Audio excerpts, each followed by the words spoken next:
Resultant कैसे निकालते दो वेक्टर्स का, क्या क्या वेक्टर है मेरे पास, ए और बी, कैसे निकालते हैं उसके लिए हम ये रिजल्टेंट जो फार्मूला ये कहां से आया वही हम डिराइव कर रहे हैं। हमारे पास ट्रायंगल लॉ है, वेक्टर ए है वेक्टर बी है और इनका रिजल्टेंट है C, that is C is equal to A plus B. हमने इस ट्रायंगल को एक्सटेंड किया, हमने एक नॉर्मल यहां पे डाला और यहां पे एक राइट एंगल ट्रायंगल बन गई इधर, ठीक है। और उस ट्रायंगल में हमने ट्रिगोनोमेट्री का यूज करके cos theta base divide by hypotenuse, base is this portion, hypotenuse is this, ठीक है। Since hypotenuse is equal to B, इसका मैग्नीट्यूड बी है, सो हमने वहां से बेस निकाला बी cos थीटा। ये मिस्टर सामुचो सामुत योको था ना, जरूर रिपीट। सो ये मैग्नीट्यूड द्राव इसको था बी cos कितकन द्रा बी cos थीटा, तिकाज मेको रहा था use formula cos theta is equal to base divide by hypotenuse.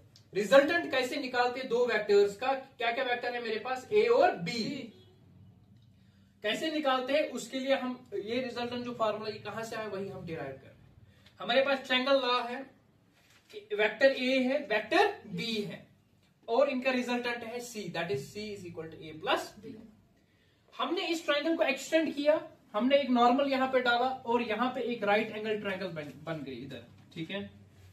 और उस ट्रायंगल में हमने ट्रिगोनोमेट्री का यूज करके cos theta base divide by hypotenuse, base is this portion, hypotenuse is this, ठीक है।